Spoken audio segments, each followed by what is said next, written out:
오순절 성령이 임하셨습니다. 제 마음의 소원은 그 성령님이 우리 각 가정과 개인에게도 임했으면 좋겠습니다. 성령이 임하기 위해서 우리가 해야 될 것은 모이기에 힘을 쓰는 거지요. 성령이 임한 사건 가운데 여러 가지 사건이 있었습니다. 그런데 정말 중요한 건 뭐냐 하면 성령이 말하게 하심을 따라 다른 언어로 말하기 시작했다는 겁니다. 다른 언어로 말했다는 건 무엇을 의미합니까? 성령의 통치를 받았다는 얘기지요. 우리가 성령에 충만할 때 드러나는 가장 큰 증거는 내 말이 아닌 주님의 말을 한다라는 겁니다. 우리가 성령의 인도함을 따라서 다른 말을 하기 시작하면 어떠한 사건이 일어나냐 하면 사람들이 조롱하기 시작해요. 여기에 많은 사람들이 왔습니다. 각자 도처에서 온 사람들이 모국어로 그 언어를 듣기 시작을 해요. 이 기이한 현상을 이해할 수 없습니다. 여러분들, 우리가 변화된 걸 사람들이 이해할 수 있습니까? 어떻게 저렇게 변화됐을까 이해할 수 없기 때문에 조롱을 하지요. 에이, 그런 척 하는 걸 거야. 여러 가지로 조롱을 합니다. 그런데 조롱을 받는 것이 우리여야 됩니다. 조롱받는 많은 사람들, 성령의 인도함 받기 때문에 조롱을 받아요. 손가락질 받는 이유도 그 사람들이 이해할 수 없기 때문에 손가락질을 받습니다. 여러분, 우리가 성령이 충만한지 아닌지 어떻게 알아요? 조롱받고 사냐? 안 받고 사냐를 알 수 있습니다. 우리의 삶 가운데 주를 위해 조롱받는 우리의 모습이 되기를 간절히 소원합니다. 자, 베드로를 뭐라고 그 제자들에게 조롱하냐면 세술에 취했다라는 말을 해요. 그 말을 듣고 베드로가 일어납니다. 그리고 성령의 말하기 하심을 따라서 첫 번째 설교를 해요. 그 설교의 핵심적인 내용을 한 문장으로 정리를 하면 이렇습니다. 너희가 십자가에 못 박아 죽인 나사렛 예수를 하나님께서 사망의 덫에서 풀어 살리시어 천지의 주제와 그리스도가 되게 하셨다. 이 말씀을 선포합니다. 성경에 여러 개의 설교가 나와요. 여러분들 신학교에 가면 설교학을 배웁니다. 저도 설교학을 배웠고요. 특별히 우리 전도사님들, 사역자들이 설교하는 것을 인도하기 위해서 교수님들이 설교를 가르치는데 한 번은 설교학 교수님들이 모여서 성경에 있는 설교를 분석하기 시작을 했습니다. 그래서 오늘 베드로의 설교를 분석을 했습니다. 여러분들, 우리가 시험 보면 대학은 ABCD로 봤잖아요, 그죠? 이 베드로 설교는 평점이 뭐로 나왔을까요? 뭘로 나왔을 것 같으세요? 뭘로 나왔을까요? A, B, C, D, D는 A, B, C, F. 네, 뭐가 나왔을까요? F 학점 나왔답니다. 베드로 설교를 분석했더니 F 학점 나왔대요. 그래서 설교의 이 사도행전에서 A 플러스 학점 받은 사람이 있습니다. 누구냐면 스데반 집사입니다.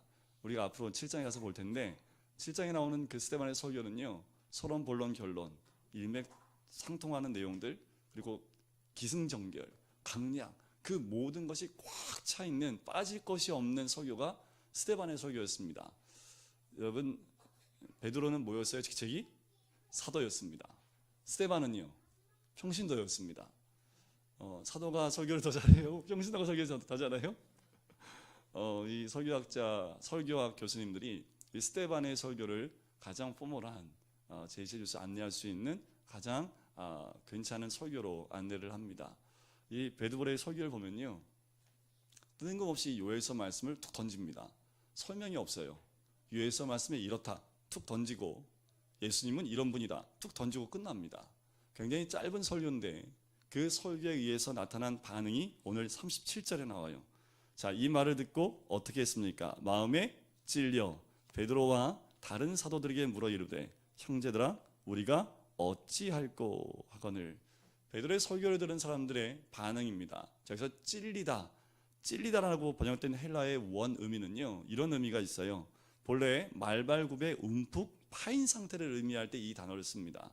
그러니까 마른 땅이 말발굽에 파일 정도로라면 그 말의 힘이 얼마나 세겠습니까? 그죠? 마른 땅에 발발굽이 찍힐 정도로 어마어마한 힘이 눌려져 있었다라는 거지요. 이 베드로의 설교에 모든 사람 가슴에 말발굽 그것이 찍힐 정도로 굉장히 강한 충격을 준 말씀이 이 베드로의 설교였다라고 얘기를 해요. 어느 정도의 설교였고 어느 정도의 충격이었는지, 무엇 때문에 이 충격을 받았는지 36절에 나옵니다. 36절에 보면 이렇게 얘기를 해요. 확실히 알아라. 너 이거 알아야 돼. 하면서 뭐라고 얘기하냐면, 너희가 십자가에 못 박아 죽인 이 예수를 하나님이 주와 그리스도로 세우셨다 라고 선포합니다. 이 말을 딱 들을 때 이 말이 가슴에 확, 말발굽이 확 찍히는 것처럼 충격적인 말씀으로 다가옵니다. 누구한테 이 말씀을 했습니까? 술 취했다고 조롱한 그 사람들, 어쩌면 예수님을 십자가에 못 박는데 함께 동조했던 그 사람들 거기에 있지 않았겠습니까? 여러분들 이렇게 찔리면 보통 나타나는 반응이 이렇습니다. 내가 원래 하려고 했던 거 아니거든요. 나는 그 자리에 없었거든요. 예수님 십자가에 못 박는데 나는 거기에 동조도 하지 않았거든요. 나는 거기에 안 있었습니다 라고, 나는 아니다라고 표현하고 핑계대는 것이 보통 찔림받았을 때의 모습인데, 여기서는 단 한 명도 그런 변명하는 것이 없습니다. 단 한 명도 마음에 찔림받고 내가 안 그랬습니다 라고 말하는 사람이 단 한 명도 없다라는 거지요. 도리어 마음에 크나큰 찔림을 받았다라는 거지요. 양심이 살아있다라는 겁니다. 말씀을 듣고 내가 죽인 것도 아니고 내가 십자가에 못 박은 거 아닌데 그 말씀이 나의 가슴을 확 찌르면서 내 양심이 깨어나기 시작을 합니다. 베드로의 설교가 정말 그들에게 강한 충격을 주는 말씀이지요. 그들의 양심에 아픔이 채 가시기 전에 이들이 이런 고백을 합니다. 그럼 형제들아, 우리가 어찌할꼬? 이런 질문을 해요. 여러분, 우리의 마음 가운데 이런 고백이 있어야 됩니다. 하나님, 우리가 어찌해야 합니까? 주님, 우리가 어찌해야 합니까? 그때 베드로가 이런 답변을 하지요. 38절입니다. 같이 한번 읽어볼까요? 시작. 베드로가 이르되 너희가 회개하여 각각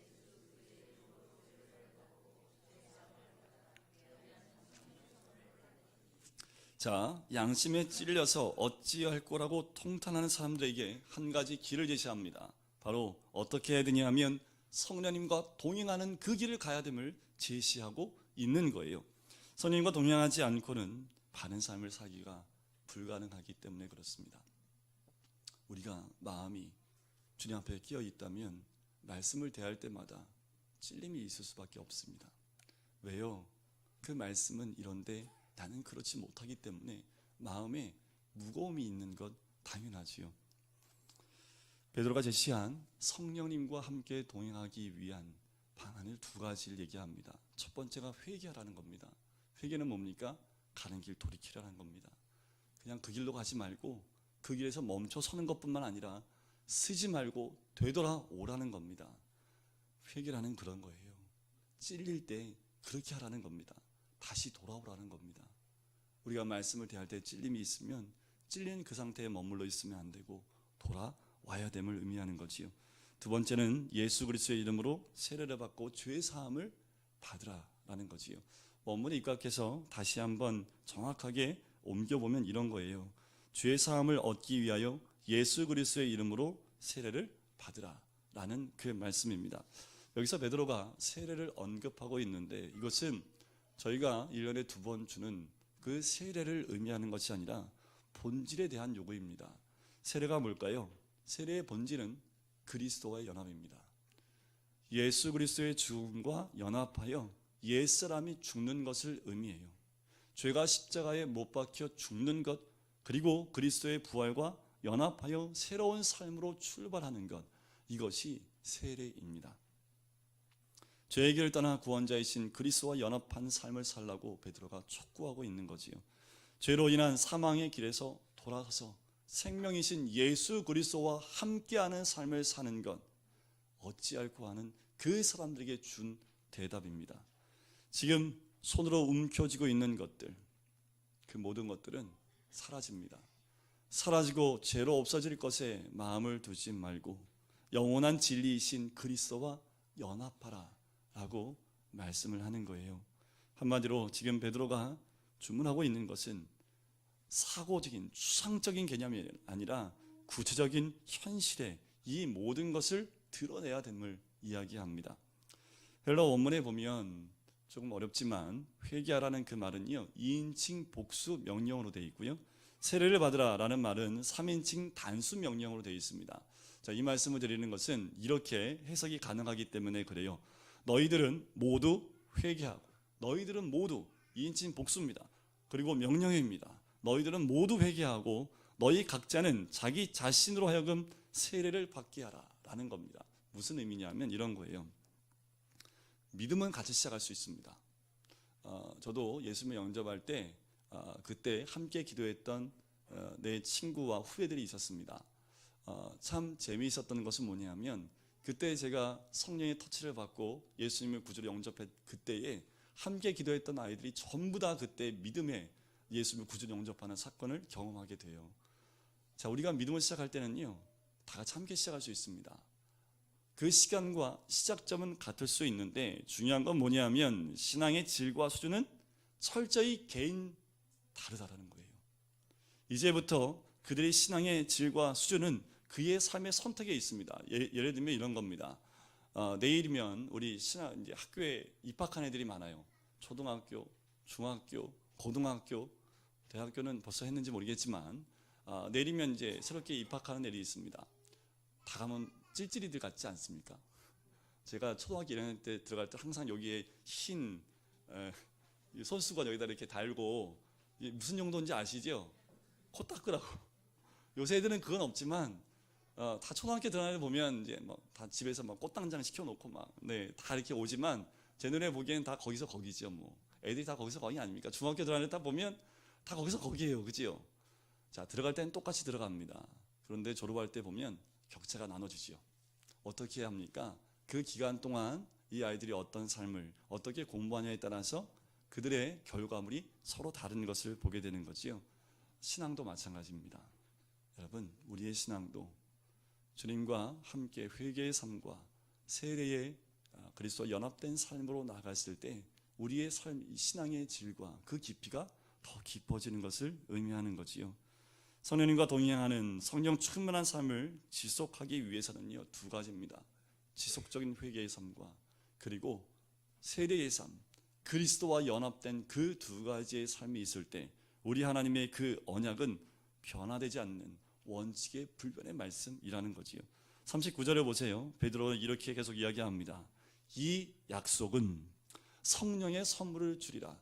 성령의 충만함은 그것으로 주는 것인데 이 약속은 너희와 너희 자녀와 모든 먼데 사람 곧 주 우리 하나님이 얼마든지 부르시는 자들에게 하신 것이다. 회개의 삶과 그리스도와 연합되는 세례의 삶을 사는 모든 사람 그 누구도 상관없이 동일하게 성령 충만한 삶을 살 수 있다는 겁니다. 유대인들만 아닙니다. 유대인에게만 주어진 그것이 아니라 이 삶을 추구하는 모든 사람들에게 다 주어진 약속이다. 근데 이걸 거꾸로 보세요. 만약에 이런 회개의 삶과 세례의 삶을 살지 않으면 어떻게 된다는 겁니까? 성령이 충만치 못한 삶을 산다는 것을 우리는 알게 돼요. 우리가 믿음 가운데 주님 앞에 가까이 나가는 것, 오늘도 사람들에게 조롱받을 만한 성령의 충만한 삶, 내 언어가 아니라 성령이 말하시게 함을 따라 그렇게 말을 하는 그 모습들이 계속해서 우리 삶 가운데 유지되고 지속되기 위해서는 늘 우리 안에 어찌할꼬 하는 그 찔림의 회개와 또 그리스도와 연합하는 삶으로 나가는 삶이 단 한순간도 멈춰지면 안 된다라는 겁니다. 참 재밌는 것은 그것이 멈춰지는 순간 우리는 삐뚤어지기 시작을 합니다. 자, 보세요. 오늘 설교의 베드로 설교의 마지막 40절입니다. 우리 40절을 같이 한번 읽어볼까요? 시작. 또 여러 말로 확증하며 권하여 이르되 너희가 이 패역한 세대에서 구원을 받으라. 패역한이라는 그 말은 곧다라는 말의 반대말입니다. 반대 개념인데 비뚤어졌다. 세상이 날이 갈수록 삐뚤어져 가고 있지요. 삐뚤어진 것을 의미합니다. 인간의 심성도 생각도 행동도 삶도 온통 진리에서 벗어나 계속 삐뚤어지는 거지요. 자, 패역한 세대, 삐뚤어진 세대, 삐뚤어진 사람 모두가 정확히 앞을 보고 있는데 혼자 째려보고 있는 사람 삐뚤어졌지요. 누구나 봐도 이건 이렇다라고 인정할 수 있는 부분을 삐뚤어지게 되면 비판하고 판단할 수밖에 없는 삐뚤어진 관점을 가질 수밖에 없다라는 거예요. 근데 뭐가 그렇게 있다고요? 이 세대가 그렇다고요. 왜 이 세대가 삐뚤어진 세대가 되어져 가고 있다고 얘기합니까? 그때만 그래요? 지금은 아닙니까? 왜 삐뚤어지고 패역한 세대가 되고 있습니까? 회개와 세례의 삶을 추구하는 사람들, 그 사람들이 줄어들수록 이 땅은 삐뚤어질 수밖에 없습니다. 우리가 믿음 가운데 바른 진리의 삶을 살아가는 그 믿음의 길을 갈 때에 이 땅이 삐뚤어도 이 패역한 세대 가운데 구원을 받아 하나님이 원하시는 삶으로 달려나갈 수 있다라는 겁니다. 우리 연약해요. 우리 한 사람 한 사람이 얼마나 강하겠습니까? 아이, 내가 이 패역한 세대에서 나만 구원받고 나만 잘 산다고 뭐 이 세상이 바뀌겠어? 아니요, 바뀝니다. 주님이 보시는 것은 단체의 바뀌고 변화된 삶이 아니라 한 사람의 회복된 삶을 통해서 가정이 변화되는 것을 보세요. 한 가정이 변화되어지면 그 가정을 통해서 그 친족들이 변화되는 것을 봅니다. 공동체가 변화돼요. 공동체가 변화되면 교회가 변화됩니다. 교회가 변화되면 그 지역이 변화되게 되어 있습니다. 출발점은 누구예요? 나부터 시작입니다. 내가 보는 관점이나 삐뚤어진 세대 가운데 우리가 속해 있지 않고 주의 말씀을 따라 그렇게 회개와 또 십자가의 그 삶, 그리고 예수 그리스도와 연합된 삶을 살아갈 때 여러분들 기대 한번 해보세요. 나로 인해서 하나님의 역사하시는 것, 성령이 나를 인하여 충만하여 나를 통해서 변화시키는 놀라운 은혜. 제가 이번에 이 공사를 하면서 순간순간을 다 찍었어요. 근데 이 변화된 모습을 순간에 찍으니까 다 때려 부실 때 제가 좀 올려놨잖아요, 그죠? 오, 부시는데 먼지가요. 좀 제 마음에 문을 좀 닫고 부시면 좋겠는데 이 문 닫고 이게 부시면 또 관에서 일하시는 목사님들이 그냥 기간적으로 다 들어가니까 이분들 문을 다 열고 하시거든요. 오, 먼지가 막 어마무지해요. 그걸 보면서 이렇구나라는 생각이 듭니다. 우리 무너지는 것들이 무너지고 깨어지고 부서지게 되면 그냥 고기에만 먼지가 있는 것이 아니라요, 온 사방팔방에 그 먼지가 다 덮여버립니다. 닦아도 또 덮이고, 그런데 그렇게 다 허물어지고 정말 뼈가 앙상하고 완전히 허물어진, 정말 보기에도 흉측했던 그 모습이요, 일주일 만에 여러분들 보시기에도 정말 괜찮은데 할 정도의 모습으로 바뀌어져 있는 모습을 보는 거지요. 그래요, 우리가 날마다 회개하는 삶이 바뀌는 삶입니다. 우리가 그리스도와 연합되는 삶이 이렇게 변화된 삶입니다. 누가 알았겠습니까? 누가 알았을까요? 그걸 공사하시는, 책임지시는 그 반장 되시는 그 목사님은 알고 계셨지요. 머릿속에 그리고 있으니까. 그런데 거기서 일하시는 분들도 몰라요. 시키는 것만 하니까. 제가 계속 물어봐요. 어떻게 해요? 이거 어떻게 해요? 그랬더니 이게 그림을 그려주시더라고요. 그러니까 저도 이게 보면서 뜯어져 있지만 그림이 그려지더라고요. 여러분들 그림을 그리셔야 됩니다. 나를 통해서 하나님이 바꾸실, 나를 통해서 변화시키실 하나님의 놀라운 그것을 바라보셔야 돼요.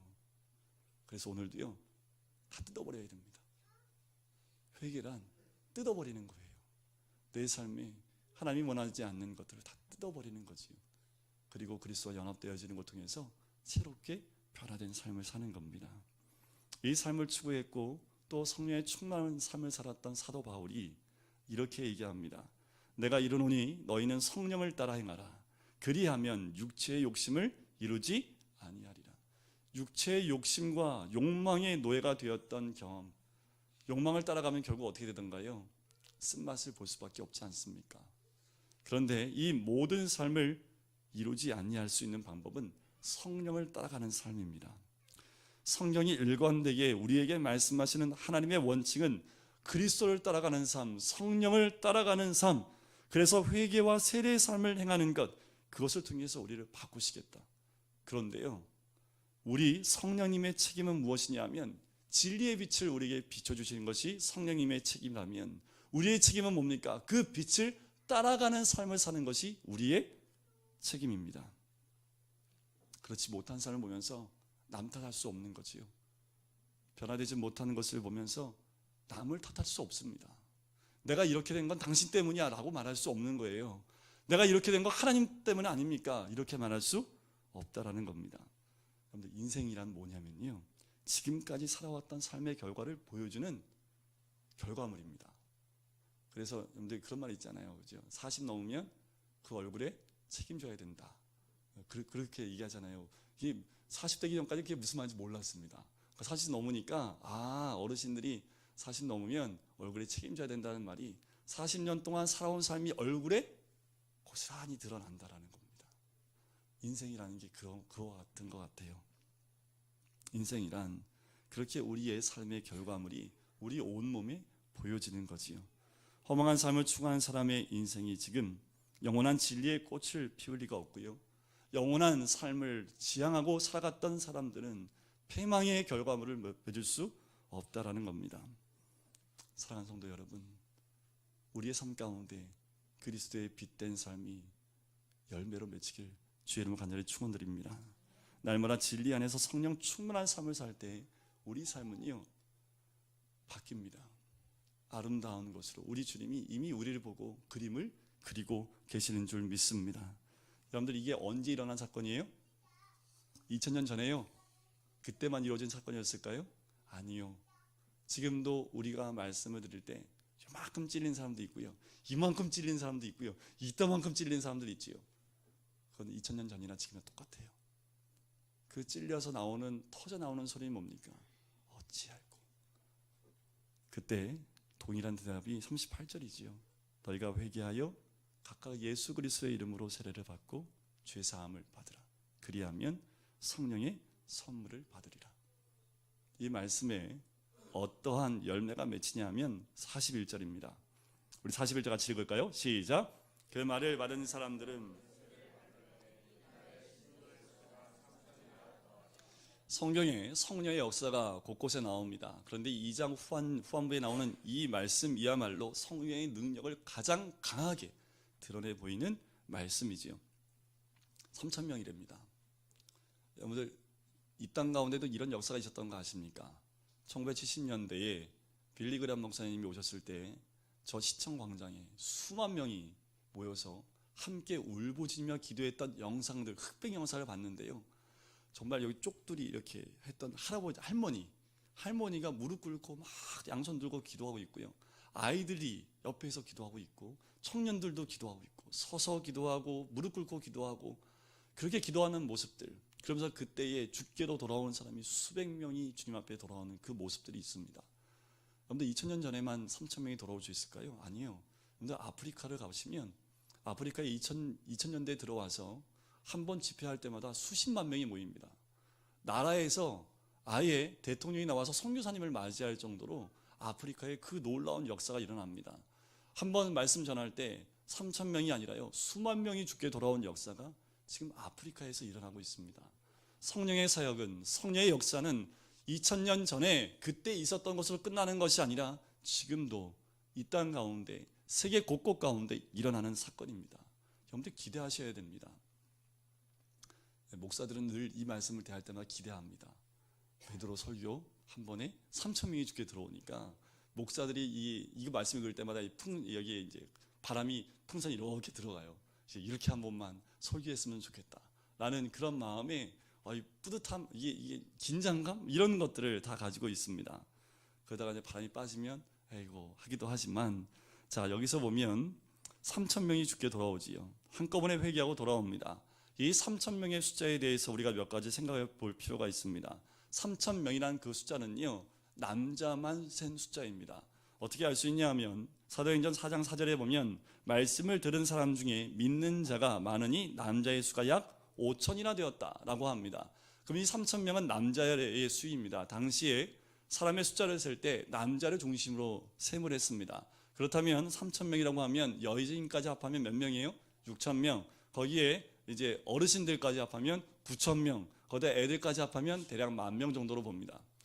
그러니까 이 설교로 돌아온 사람이 3,000명 이상, 10,000명까지 보는 이 숫자가 주께로 돌아온 거지요. 두 번째 생각할 것은 무엇이냐 하면 변화받고 세례받은 3,000명은 과연 어떤 사람들이었냐라는 거예요.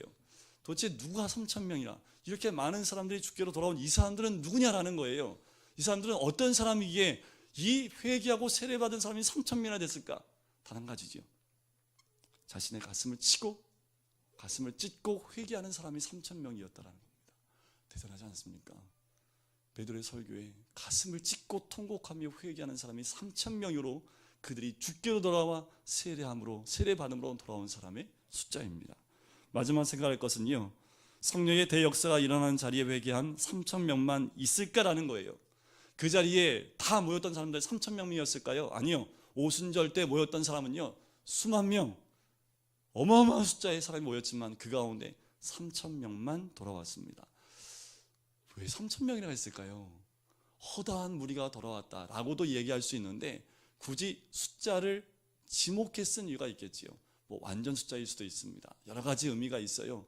그런데 이 3,000명이라는 숫자를 셌다는 것은 이런 것 같아요. 하나님이 한 명, 두 명, 너희들하고 너희들 이렇게 3,000명, 이것이 아닐까라는 생각이 들어요. 주님이 셈을 하고 계시는 것 같아요.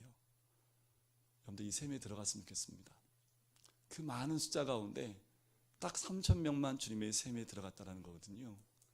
어떤 사람이 이 셈에 들어갔다고요? 가슴을 찢고 통곡하고 회개하여 세례받은 그 사람들이라는 겁니다. 마음을 찢고 통회하는 사람을 우리 주님은 귀하게 보세요. 그리고 그 사람을 향해서 너는 내 것이다 라고 말씀해 준다라는 겁니다.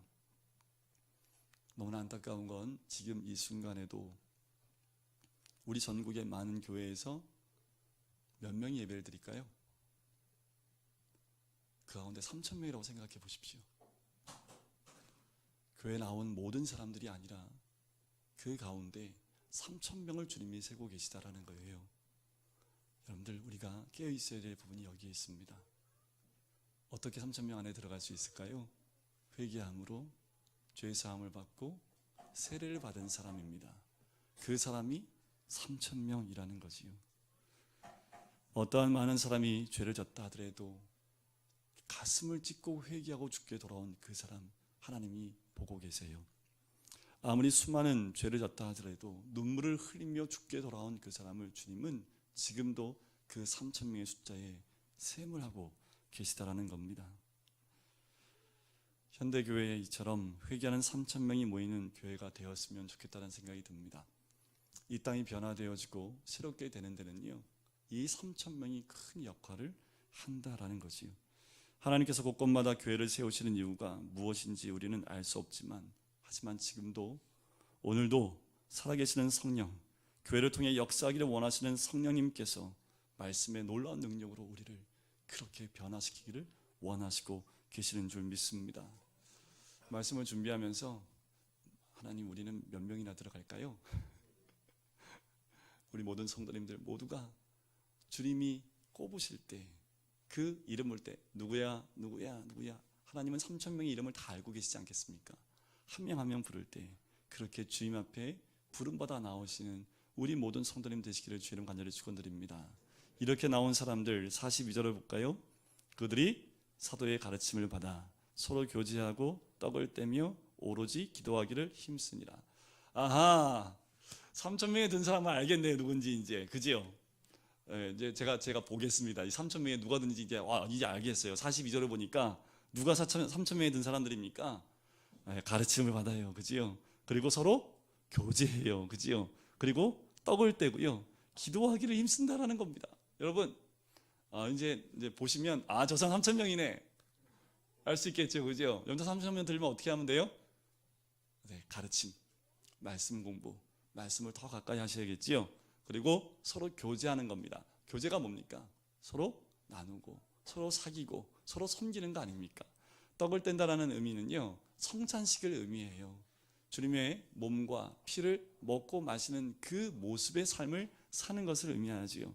또 한 가지는 기도하기에 힘을 썼다라는 겁니다. 여러분, 이 3,000명은요 이런 삶을 살았답니다.